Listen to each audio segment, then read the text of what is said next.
sinasabihan nila ako, magbayad daw ako. Oh, puti. Diba? Mga siraulo nga, no? Alam nga nila, no?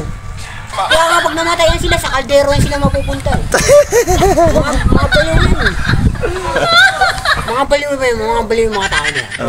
Ayan, ganyan. Mga baliw talaga yan. Alam niyo yung lumulutang sa kamay yung pagkain? Puntahan mo doon. Diba? Alam niyo yung lumulutang Andun ang pagkain siguro. sa kamay? Oo. Pangit talaga yun. Pangit to, hindi nampot to eh. Galing mo siya nakakaw eh. Buang talaga sila, no? Mga baliw nga yan. Paano kaya yan, no? Ba't ganun nun? Ewan ko. Galing siya nakakaw yung kinain natin tapos babayaran. Dapat hindi nabayaran, no? Dapat di nabayaran yun. Alam nila pinapalutang ang pagkain sa kamay para makain na masarap. Tignan mo, kinakain, tinatahay. Dinudura may plema pa. Di ba? Diba, kinakain natin may tahay. Dinudura may plema pa. Bakit yung mga ugali nyo? Galing na siya nga ako, kakainin nyo. Buang talaga, no? No? Buwang nga talaga yun. Paano kaya yun, no? Paano naisip nila yun? Hindi ko alam. Paano nga nila naisip yun?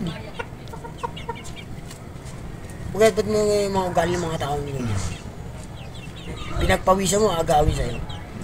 Tapos ibinta yung natutulog ang tao, ibinta yung bahay. Tapos yung bibenta pa yung bahay mo, natutulog ka. Diba? Paano nangyari yun? Hindi ko na alam sa kanila. Ayan ang tawag na Diyos-Diyosan. Pag nawasak ang puwet sa kaldero na puwet. Di ba? Tama yun, no? Pag nawasak ang puwet sa kaldero ang puwet. Paano kaya nangyari, no? Ba't nila ginagawa yun, no? Hindi ko alam sa kanila, ba't nila ginagawa? Sabi nila magaling daw si Kristo pag pinukpok ng kamay. Di ba? Pumarap nga ako kay Kristo eh. Sino nagpukpok sa kamay? Si Judas, sabi ni Judas, galingan ko ba, Abner? Pinukpok yung kamay. Sabi ni Kristo, aray! Pampaswerte lang! Inilip ko eh, pinukpok yung kamay niya eh. Naninigarilyo ako, sigarilyo. Habang pinupukpok yung kamay ni Kristo, naninigarilyo ako. Tumubungan ang bunga, ninakaw at dinampago. O, pangit talaga yun. Maghanap ka na bagong teacher ka. Kanya-kanyang teacher tayo, bawal malaman. Bawal malaman. Bawal malaman yun. Mahirap na. Bakit? Mahirap magtiwala sa tao, no? Susumbong ka pa, tapos sa'yo pa ba? Pangit Mahirap talaga na mapangit yun. Dapat matutulog ka, hindi ibibinta yung bahay, no? Kung natutulog ka, pati bebenta bahay mo. Buang talaga sila, no? Mga siraulo nga yan sila. Ulo talaga sila, no? Buang talaga yan. Mga tao yan. Maghanap ka ng bagong teacher.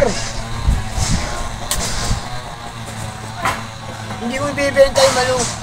Ha? Maghanap ka ng bagong teacher mo. Ako eh, iniipon ko ang mga teacher ko eh. Saan teacher mo? Siyempre pang malayuan yung para hindi malaman. Malayuan? Oo. Alam mo na, uso na kawan ng tao. Ha? Uso na kawan ng tao. Ilalagay sa kaldero yung katawan. Talaga yun. Pangit talaga yun. Kaya ako, hindi ko sinasabi teacher ko kung sino teacher ko eh. Mahirap na, no? Sabi yung teacher ko, nagulat ako, nandun na sa kaldero eh. Pumasok na, no? Pumasok na dun sa kaldero eh, baka nagulat ako eh. Kaya hindi ko sinasabi eh. Marami na yung naging guro, nakapasok sa kaldero lahat.